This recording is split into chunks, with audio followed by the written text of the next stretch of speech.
Welcome to the video tutorial of GreenCloud VPS. Today, we will show you how to get email alerts for SSH login on Linux server. After login into your server as the root user, the first installation step is to update your system using the following command. Before you can use MailX to send emails, you need to install Postfix as the default mail transfer agent, MTA, and configured it on your system.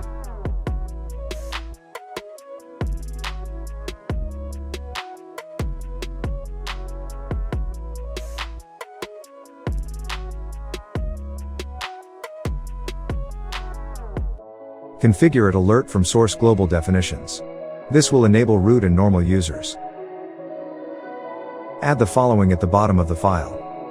Make sure to replace server name with the host name of your server and replace this email with your email address. Now, when you log into the SSH server, you will receive an email alert automatically to each successful login attempt. You can access your email and check the warning information displayed as follows.